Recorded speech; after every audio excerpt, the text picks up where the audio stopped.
नमस्कार, मैं हूं आशीष अग्रवाल और आप देख रहे हैं एएनबी न्यूज़। कल से संसद का मानसून सत्र शुरू होने जा रहा है, जिसको लेकर आज बीजेपी की तरफ से सर्वदलीय बैठक बुलाई गई है। विपक्ष इस बैठक का बायकॉट कर सकता है। राहुल की सांसदी छीनने और अडानी मामले में चर्चा नहीं होने से कांग्रेस समेत कई विपक्षी पार्टियां नाराज़ हैं। वहीं आम आदमी पार्टी दिल्ली में अधिकारियों के ट्रांसफ़र पोस्टिंग पर लाए अध्यादेश की वजह से केंद्र सरकार के विरोध में है।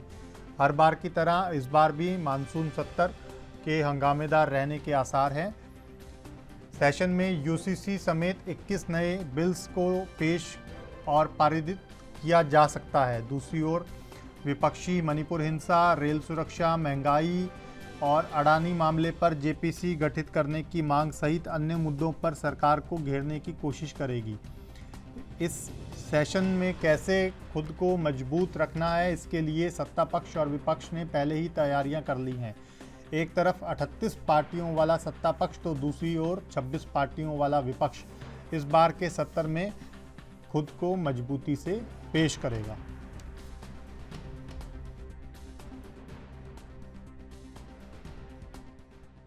कल्याण को, उनकी तकलीफ कम करने को सर्वोच्च प्राथमिकता दी है। जब घर में टॉयलेट बना तो बहनों को सम्मान और सुरक्षा दोनों मिला। जब नल से जल आया, गैस का सिलेंडर आया तो उनकी परेशानी कम हुई, उनके समय की बचत हुई। इस समय को वो अपने परिवार की आय बढ़ाने में उपयोग कर रही है। ये सिर्फ गरीबी से बाहर निकलने का प्रयास नहीं है, बल्कि वुमेन लेड डेवलपमेंट का रास्ता है, जिसे एनडीए सशक्त कर रहा है। आज डिफेंस से लेकर माइनिंग तक हर सेक्टर को बेटियों के लिए खोल दिया गया है। देश को पहली आदिवासी महिला राष्ट्रपति देने का सौभाग्य एनडीए को मिला है। साथियों, 9 साल में हमने केवल एक लक्ष्य के साथ काम किया है कि हम देशवासियों का, खासकर गरीब और वंचित का जीवन बेहतर बना सके। मैं चाहूंगा कि जो लोग एकेडमिक्स से जुड़े हैं, गवर्नेंस स्टडीज से जुड़े हैं, वो इस दिशा में रिसर्च करें। किसी भी सरकार का फ्यूचर विजन क्या है, स्केल ऑफ वर्किंग क्या है, स्पीड ऑफ वर्किंग क्या है, उसकी वर्क स्पिरिट क्या है, इसका मूल्यांकन किया जाए।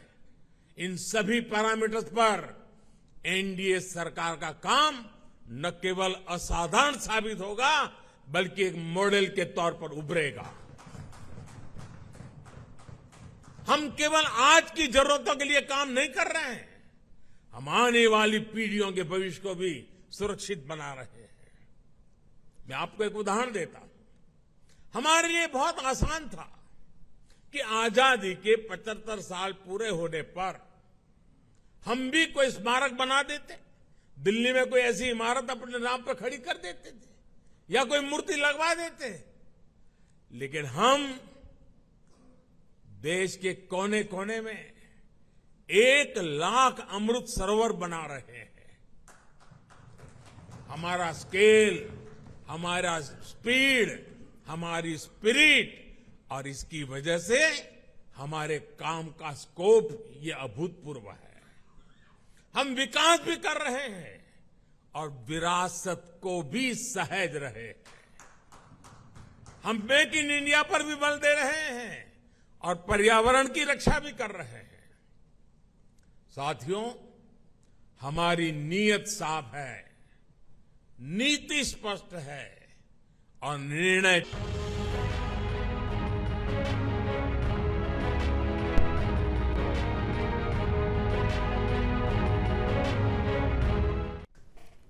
तो ब्रेक के बाद स्वागत है आपका। कल से मानसून सत्र शुरू होने जा रहा है। उससे पहले आज सर्वदलीय बैठक सरकार की ओर से बुलाई गई है, लेकिन गठबंधन कहीं ना कहीं अब बड़ी उम्मीद विपक्षी दलों के लिए बनता हुआ नजर आ रहा है। क्या कुछ कहना है नेताओं का इस उम्मीद को लेकर, वो भी सुनवा देते हैं आपको। सरकार बिल्कुल असफल हुई है। केंद्र सरकार और राज्य सरकार, सो कॉल्ड जो अपने आप को डबल इंजन सरकार कहलाते हैं, बिल्कुल विफल हो गई है। तो मणिपुर का मुद्दा तो बहुत अहम है। सभी विपक्ष पार्टियों ने, कल हमारी बेंगलोर में भी बैठक हुई थी 26 पार्टियों की, और सभी ने एक सहमति थी, सर्वसम्मति थी कि मणिपुर का इशू पहला इशू है, सर्वोपरि इशू है इस सत्र में। इसके अलावा जो संघीय ढांचा पर आक्रमण हो रहा है मोदी सरकार के द्वारा, उनके नुमाइंदों के द्वारा, गवर्नर एलजी के द्वारा, जो दुरुपयोग हो रहा है संस्थाओं की, जो भय और जो एक राजनीतिक प्रतिशोध की राजनीति जो दिखाई दे रही है, और ख़ास तौर से जो राज्य सरकारों के संवैधानिक हक हैं, जिम्मेदारियां हैं, उन पर आक्रमण हो रहा है। तो ये दूसरा मुद्दा है।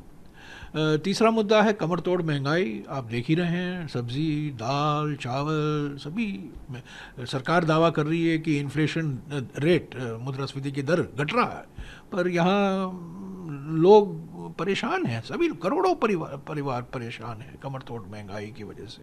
लोकसभा में चुनाव होने का समय अब बहुत नज़दीक आ गया है, जिसके चलते सत्ताधारी गठबंधन व विपक्षी गठबंधन की अर्थात एनडीए व परिवर्तित किए गए यूपीए की बैठकों का भी काफ़ी दौर चल रहा है। हालांकि इस मामले में हमारी पार्टी भी कोई पीछे नहीं है, बल्कि इन चुनावों की तैयारी को लेकर पिछले कुछ समय से पूरे देश में पार्टी की छोटी छोटी बैठकें व बंद जगह पर कैडर कैंप आदि लेने का भी कार्य काफ़ी युद्ध स्तर पर चल रहा है।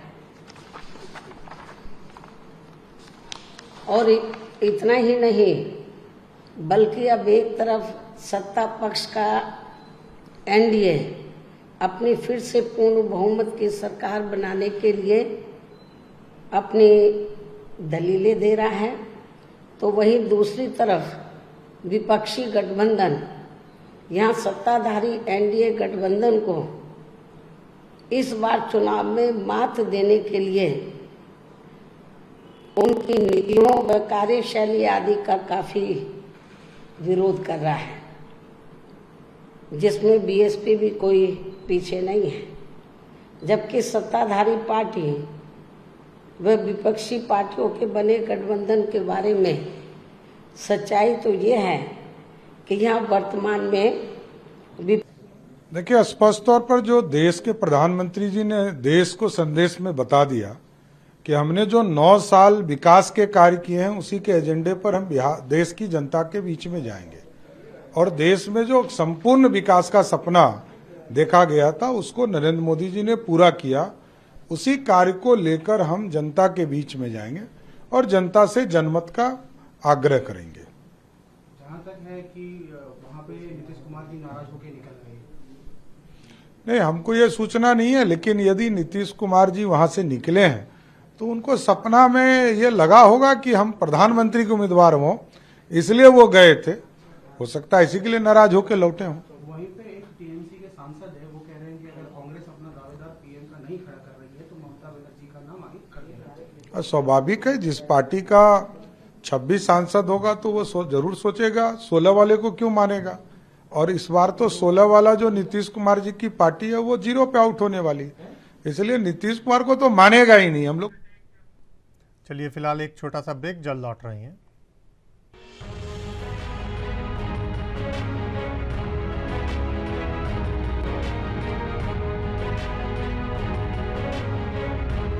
तो चलिए आपको बता दें कि कल से संसद के मानसून सत्र का आगाज होने जा रहा है। इससे पहले आज सर्वदलीय बैठक बुलाई गई है, लेकिन इस बैठक में क्या सभी दल पहुंचेंगे, ये बड़ा सवाल बना हुआ है। इससे पहले कल दिल्ली में एनडीए की बड़ी बैठक और बेंगलुरु में विपक्ष की बड़ी बैठक देखने को मिली थी और एक दूसरे को घेरने की तैयारियां भी कहीं ना कहीं तमाम पार्टियां करती हुई नजर आई थी। सीधा मेहमानों के पास चलेंगे। 3 खास मेहमान हमारे साथ इसी बड़े मुद्दे पर। बहुत स्वागत है आप तीनों का। तो एक दूसरे को बचाने के लिए ये गठबंधन हुआ है। ये जो 26 दलों का गठबंधन हुआ है, ये निश्चित तौर से कहीं ना कहीं भ्रष्टाचार के दलदल में डूबे हुए परिवारवादी लोग अपने वंशवेल को आगे बढ़ाने के लिए छटपटा रहे हैं। अबुलाहट है उनमें। निश्चित तौर से कहीं न कहीं अपने को सेव करने के लिए इन सब में जो होड़ लगी हुई है और ये अपने मजबूरी व स्वार्थगत भावनाओं से एकजुट होकर प्रधानमंत्री जी के चैलेंज करना चाहते हैं। लेकिन मैं आपसे बताना चाहता हूं आशीष जी कि आज के वर्तमान दौर में कोई भी एक ऐसा दल नहीं है जो पीएम के सामने खड़ा होकर ये कह सके कि मैं प्रधानमंत्री के खिलाफ चेहरा हूं और मेरे नाम पर विपक्षी दलों को वोट दीजिए। आप बताएं आशीष जी, राहुल गांधी को पीएम नहीं माना जा सकता है, पीएम नहीं मानते हैं, वो उनकी सदस्यता।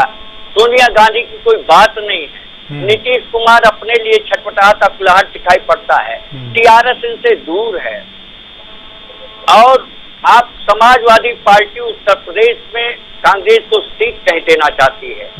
ऐसे में कहाँ आपको लगता है कि विपक्षी दल एकजुट होकर अपनी बातों को समझाने में, उपलाइज करने में, आम जनता जनार्दन को कन्विंस करने में सक्षम है? अगर नहीं सक्षम है तो केवल ये ईडी, सीडी, सीबीआई की बात करके प्रधानमंत्री का विरोध करते हैं। आप आशीष जी बताइए, हम आपके दामन पर अगर दाग है, ईडी, सीबीआई निश्चित तौर से आपको छोड़ेंगे नहीं। ये जांच एजेंसियां हैं, अपने कार्य को करती रहेंगी। लेकिन बारंबार प्रधानमंत्री के सामने डर और दहशत की बात की जाती है तो निश्चित तौर से ये कंफर्म होता है कि कहीं न कहीं ये दलदल और भ्रष्टाचार में डूबे हुए पुंगावादी दल प्रधानमंत्री को टक्कर देना चाहते हैं, लेकिन आम जनता इनको टक्कर में नहीं मानती है। चलिए, ऐसे में भारतीय जनता पार्टी अपने सारे मुद्दों को पूरा करते हुए भारत की जनता के सामने निश्चित तौर से अपने डेवलपमेंट के नाम पर वोट मांगेगी। और मैं आपको दावे के साथ कह सकता हूं कि 2024 में एनडीए 38 दलों का एक वो दड़ा है जहां पर सब एकजुट और ईमानदारी से एनडीए को आगे बढ़ाएंगे। और मैं आपसे कहना मैं आऊंगा आपके पास। रामपाल जी, वीरेंद्र जी जो दावा कर रहे हैं कि विपक्ष में अधिकांश राजनीतिक दल भ्रष्टाचार में डूबे हुए हैं, संलिप्त हैं, और ईडी, सीबीआई कहीं ना कहीं बड़ा कारण है। कारण इसलिए क्योंकि उनको डर है कि उनके खिलाफ कार्रवाई होगी, इसलिए ये सब एक हो गए हैं। अब ऐसे में एनडीए एकमात्र कहीं ना कहीं विकल्प बचता है जो कि बीजेपी या एनडीए खुद अब जनता के सामने जताने की कोशिश कर रही है। लेकिन आपको धरातल पर तस्वीर क्या लग रही है? ये जो लड़ाई एनडीए बनाम इंडिया या मोदी बनाम इंडिया की होती हुई नजर आ रही है, 2024 में क्या चुनावी समीकरण रहने वाले हैं? और उससे पहले जो कल मॉनसून सेशन शुरू होने जा रहा है, इस सेशन में क्या प्रमुख चीजें देखने को मिलेंगी? जी एक बात कहना चाहूंगा जी। धरातली है जी। 1977 के जब चुनाव हुए जी, उसमें कोई भी चेहरा नहीं था पीएम जी। मुद्दों का चुनाव था जी। और जनता ने मुद्दों में वोट दिया और जो एक चेहरा था एक तरफ से वो साफ हो गया। इसलिए चेहरा होना नहीं होना जी, ये उतनी महत्वपूर्ण बात नहीं है जितनी मुद्दे होना और उन मुद्दों में जनता का विश्वास होना है। इसलिए जनता का विश्वास यदि है तो वो चेहरा है या नहीं है, जनता उसी ढंग से वोट करेगी। दूसरा मैं कहना चाहूंगा, अभी राजनीतिक दलों में जो होड़ लगी हुई है एक दूसरे को नीचा दिखाने की, एक दूसरे को गाली देने की, तो ये गाली गलौज की राजनीति ये निंदा आधारित राजनीति दोनों ही दल कर रहे हैं। और मैं तो कहना चाहूंगा दोनों ही दलों को कि भाई आप निंदा आधारित राजनीति को छोड़ो, आप बात तो करते हो विकास की कि विकास हमारा मुद्दा है, लेकिन विकास तो आपका कहने का मुद्दा है, वास्तव में विकास मुद्दा आपका है नहीं। और तीसरा मैं कहना चाहूंगा कि लोकसभा के चुनाव के समय जो हिंदुस्तान का सामान्य व्यक्ति है, जो अंत का व्यक्ति है, उस अंत वाले की सोचो और उसको सोचकर अपनी नीतियां बनाओ तो अच्छा लगेगा, उसको विकासवाद कहेंगे। यदि अंतिम व्यक्ति के चेहरे पर मुस्कान आती है, उसके एक घर में खुशहाली आती है, तो हम कहेंगे आपकी नीति अच्छी है। आज तो ये पार्टियों को वो पार्टियों, दोनों ही पार्टियां, ये जिसको रेवड़ी कहते हैं, वो बांटने में लगी हुई है। पैसा आपका जेब का नहीं भाई, आप ट्रस्टी हो केवल, और आप ट्रस्टीशिप का उल्लंघन कर रहे हो। इसलिए ये भी मुद्दे हैं जनता के। ठीक है, आप विश्वास योग्यता बढ़ाओ, तो विश्वास योग्य बनने की तपस्या। और मैं कहना चाहूंगा 1967 में 1 क्विंटल बाजरा से 1 तोला सोना आ जाता था, 10 ग्राम। आज उसी 1 तोले सोने का देना पड़ेगा 40 क्विंटल बाजरा। तो ये जो महंगाई है, इसको अनुपात के रूप में देखो ना भाई। यदि महंगाई से कौन त्रस्त है, कौन त्रस्त नहीं है। और दोनों ही दल अभी भी कह रहे हैं दाल के भाव बढ़ गए, तेल के भाव बढ़ गए, ये सही बात है, लेकिन जो पैदा कर रहे हैं उनके जो दाम है उनको तो कम मिल रहे हैं उत्पादक को तो जी, और उपभोक्ता की जेब काटी जा रही है। इसके बीच में दोनों दलों को जो चाहिए ये बैलेंस नहीं करते। ये केवल सोचते हैं कि जनता को कौन सी बात भा जाएगी, सस्ते मुद्दे उठाना, उनके आधार पर राजनीति करना, ये दोनों को बंद करना चाहिए। और दोनों को चाहिए कि अंतिम आदमी की, उसकी भलाई वो सोचे। महंगाई से उत्पादक मर रहा है, आज तो जो उत्पादन कर रहा है, जो खाद्यान्न उत्पादन कर रहा है, देश के लिए जरूरी है, उसको मारा जा रहा है महंगाई के नाम पर। तो आप, एक नीति थी डॉक्टर लोहिया की, दूसरी उसको बात कही चौधरी चरण सिंह ने कि भाई आप उत्पादक के लिए न्यूनतम दाम तय करो, उपभोक्ता के लिए अधिकतम दाम तय करो। तो ये हो सकता है ना, केवल यही विकल्प नहीं है कि आप गरीबों को सस्ता देने का भार उत्पादक पर डाल दो। आज यही नहीं है कि आप उद्योगों को सस्ता कच्चा माल देने का भार किसान पर डाल दो। ये कहां की नीति है? तो देश का जो जन है वो बहुमत में और सबसे ज्यादा संख्या में किसान है भाई, उसके बारे में दोनों नहीं सोचते। इसलिए उसको तो समझते हैं कि इसको तो कैसे भी हम अपना आप को कह देंगे हम किसान मसीहा हैं, तो अपना आप को मसीहा सिद्ध करने में लग जाएंगे। तो आज यदि ये कर्नाटक आज जो योजना घोषित हुई है, उसमें देखो, यदि वो सुनने में अच्छी लगती है, लेकिन भाई समाज कैसा चाहिए, भिखमंगा या स्वाभिमानी समाज, हम कैसा समाज खड़ा करना चाहते हैं। इसलिए चुनाव से चुनाव तक ही मत देखो, चुनाव से आगे तक भी देखो। और स्थिति है कि यदि एक दल ये काम करेगा तो दूसरा दल कहेगा रेवड़ी बांट रहे हो, और जब वो कहेगा कि हम फ्री आपको शौचालय का पैसा देंगे, तो वो क्या था भाई? तो 75 वर्ष में भी हमारे देश का आम नागरिक खुद का छप्पर बनाने की स्थिति में नहीं है। बिल्कुल, कहीं ना कहीं एक दूसरे पर आरोप प्रत्यारोप की बजाय अपनी अपनी नीतियों पर मंथन करने की आवश्यकता है। फिलहाल मुझे एक छोटे से ब्रेक के लिए रुकना है, एक छोटा सा ब्रेक, जल्द लौट रही है।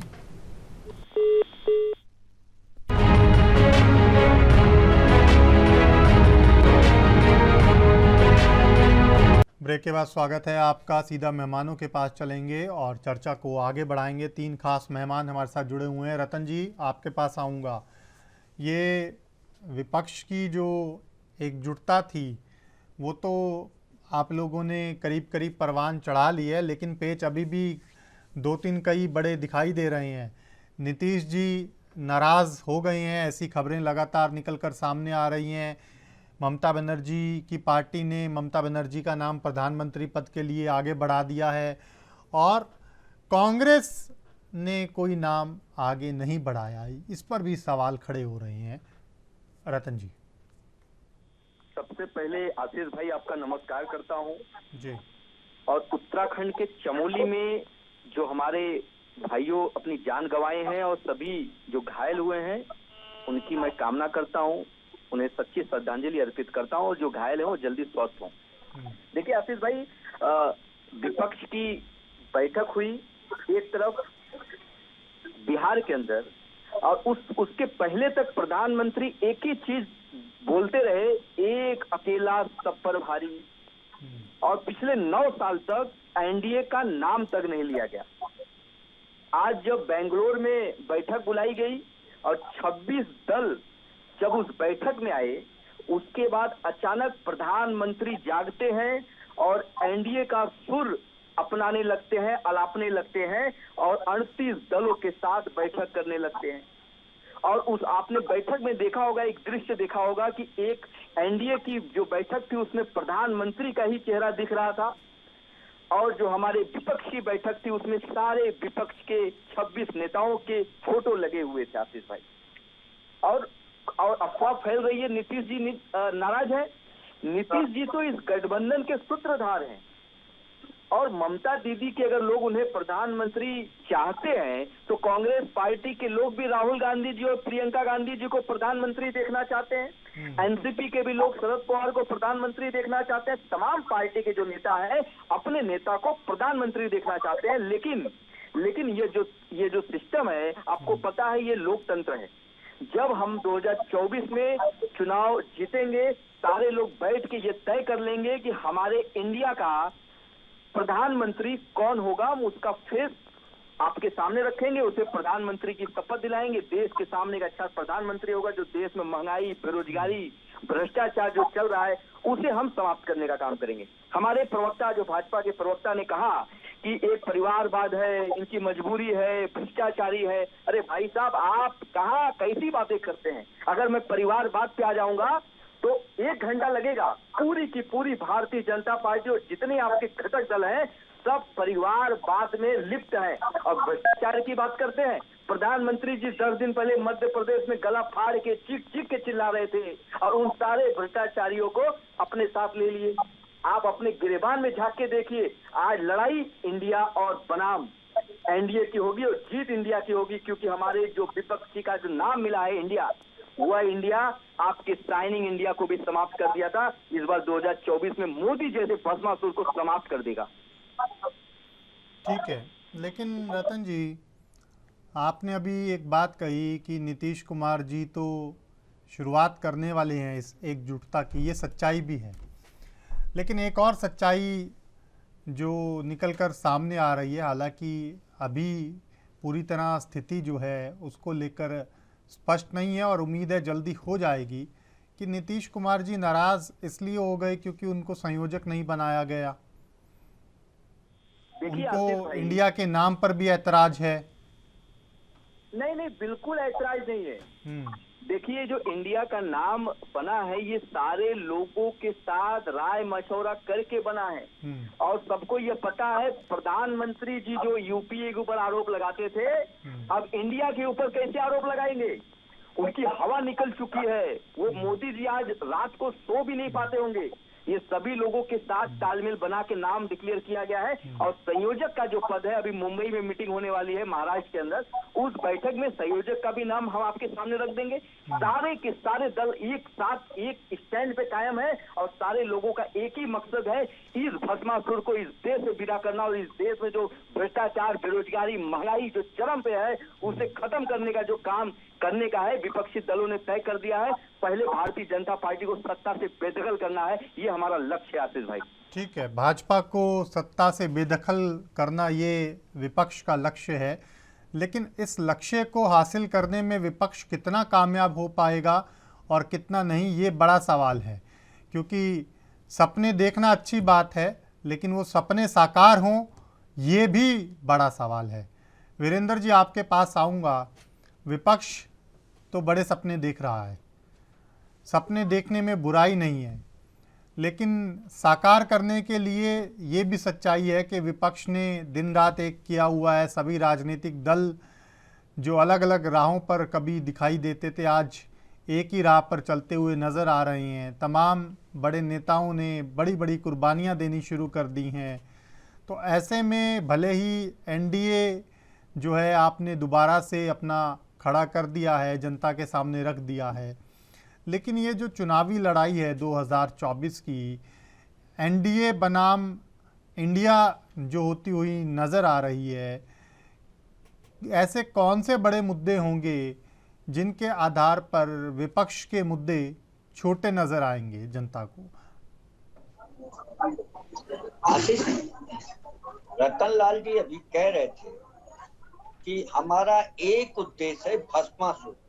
ये माननीय प्रधानमंत्री जी को भस्मासुर कर रहे हैं। तो मैं ये इनसे पूछना चाहता हूँ कि अभी तक जो भाजपा के पूर्व प्रति सरकारों ने इस देश को लूटा है, कचूटा है, गरीबों का शोषण किया है, सत्ता की लालच में हेर फेर किया, ये वही कांग्रेस है। वो फोर्स जमीन आसमान पाताल भ्रष्टाचार के दलदल में डूबी हुई एक गांधी परिवार के ऊपर पीपी सिंह निकले थे।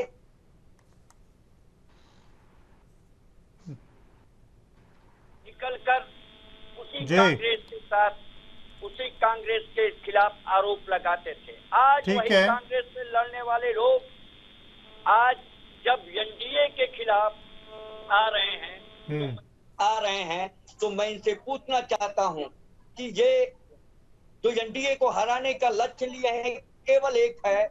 उसकी सच्चाई मैंने इसके पहले भी कहा था कि केवल इनका एक विजन है, एनडीए को हराना। और आपने कहा कि हमने दोबारा एनडीए बना लिया। हमारी एनडीए दोबारा नहीं बनी है। ये एनडीए है, वक्त और समय के साथ फैसले लिए जाते हैं, उनकी बातें होती हैं। आज हम एनडीए में और लोगों को जोड़ लिए हैं और हमारा परिवार बड़ा हो चुका है, हमारा विजन भी बड़ा है, हमारा उद्देश्य भी बड़ा है। हमें देश को आगे ले जाने का विजन है। वैश्विक स्तर पर जब हम भारत की तरफ नजर डालते हैं तो आज वैश्विक स्तर पर भारत आपको कहां दिखाई पड़ता है? रतन लाल जी कह रहे थे कि भ्रष्टाचार एक भस्मासुर। मैं पूछना चाहता हूं, अमेरिका हो, ऑस्ट्रेलिया हो, फ्रांस जी, जितने भी देश हैं वो सब आज उस भारत की जयकार करने के लिए विवश हैं और वो अपनी बातों को बड़े सुलझे हुए विचारों से रखते हैं और कहते हैं कि हमें भारत के प्रधानमंत्री का कहीं ना कहीं समय चाहिए। उनसे बात करते हैं। जब हम अरब देशों की बात करते हैं, मुस्लिम देशों की बात करते हैं, क्या कांग्रेस की थरूर जी जैसे इंटेलिजेंट एंड पिक्चर लोग आज ये मोदी जी का एहसान मानते हैं कि मुस्लिम देश हमारे करीब आए? और ये विपक्ष के लोग भारतीय जनता पार्टी पर आरोप लगाते हैं माइनॉरिटी के नाम पे, तथा कथित सेकुलरिज्म के नाम पर। और इस तथा कथित सेकुलरिज्म के नाम पर ये जो माइनॉरिटी का वोट लेना चाहते हैं, आज वो पसमानदा समाज हमारे साथ जुड़कर उस भारतीय जनता पार्टी को मजबूत करना चाहता है, जिसको केवल डरा के पार्शलिटी के नाम पर वोट लेने के बाद उनका छोड़ दिया जाता था और उनको उनके रहमो करम पे रहने के लिए विवश रहना पड़ता था। चलिए ठीक है। मैं उस कांग्रेस से पूछना चाहता हूं कि ये पार्शलिटी कब तक चलेगी और ये जनता जनार्दन समझ चुकी है। ठीक है, मैं आऊंगा आपके पास। रामपाल जी, वक्त का अभाव है, अंत में मैं भारतीय जनता पार्टी आपसे सीधा सा एक सवाल है मेरा मानसून सेशन को लेकर।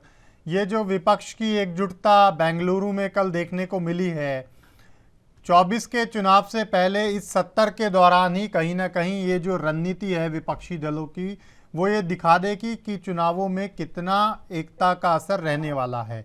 क्योंकि चाहे आप दिल्ली के अध्यादेश का मुद्दा ले लीजिए, चाहे राहुल गांधी की सांसदी जाने का मुद्दा ले लीजिए, चाहे आप अडानी पर जेपीसी की मांग ले लीजिए, ये तमाम वो ऐसे बड़े मुद्दे हैं जिसके ऊपर विपक्ष की रणनीति इस बार 70 के दौरान पूरी जो स्थिति है वो लगभग स्पष्ट कर देगी।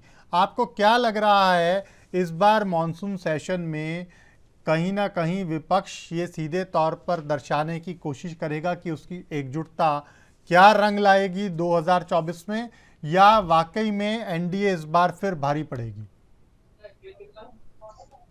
आशीष जी, जो मानसून सत्र जी होगा उसमें ये सब एक दिख सकते हैं जी, मुद्दों पे ये बोल सकते हैं, लेकिन जो मुद्दे होंगे ना वो ऐसे नहीं होंगे जिनसे देश को दिशा मिले, देश समृद्ध हो। इनके जो मुद्दे होंगे, अभी भी जो लगातार ये कह रहे हैं मोदी हटाओ, एक हमको अध्ययन और चिंतन करना चाहिए। गैर कांग्रेसवाद शुरू हुआ 1967 से। 1977 में सरकार बनी, बिखर गई। दूसरी बार 1989 में सरकार बनी, बिखर गई। तो जो गैर कांग्रेसवाद होता है, जो नेगेटिविटी होती है, नकारात्मकता के आधार पर जो एकता होती है, वो सत्ता में आने के बाद में बिखर जाती है। इसलिए भाई आप पॉजिटिव बात करो। यदि आप पॉजिटिव बात करोगे और जनता आपका पॉजिटिव बात में वोट दे देगी तो अपना बैठ जाएंगे। इसलिए किसी को हटाओ, किसी को भस्मासुर कहो, तो आपने इनको रोका। दोनों ही दल वो समझ नहीं पा रहे। आप गाड़ी पर विरोध मत करो, आरोप प्रत्यारोप मत करो। अभी भी आरोप प्रत्यारोप में चल रहे हैं। आरोप प्रत्यारोप की भाषा छोड़ो, जनहित की बात करो, जनहित के मुद्दे छांटो। जनता यदि पसंद करेगी तो आपको राज में ला देगी, पसंद करेगी तो उनको राज में ला देगी। तो आप जनता पे तो विश्वास रखो। आपको जनता पे भरोसा नहीं तो दोनों ही, कुछ चेहरा चमका के राज में आना चाहता है, कुछ चेहरे का विरोध करके राज में आना चाहता है। ये दोनों लाइनें ठीक नहीं है। इसलिए मैं तो कहना चाहूंगा आशीष जी, ये जो आपने डिबेट ली बहुत सामयिक और प्रासंगिक ली, इसको आगे बढ़ाते रहना चाहिए। और हम चाहेंगे ये देश के जो मूल मुद्दे हैं जी, उन पे आवे। आज इनको आवश्यकता है आदमी को सक्षम बनाने की। बिल्कुल, कहीं ना कहीं जनता से जुड़े मुद्दों को उठाने की जरूरत है, जनहित की बात करने की जरूरत है। फिलहाल वक्त का अभाव है, चर्चा को मुझे यहीं विराम देना होगा। जुड़ने के लिए आप तमाम मेहमानों का बहुत बहुत शुक्रिया। तो अभी के लिए मेरे साथ इतना ही। आप देखते रहिए ANB न्यूज़। नमस्कार।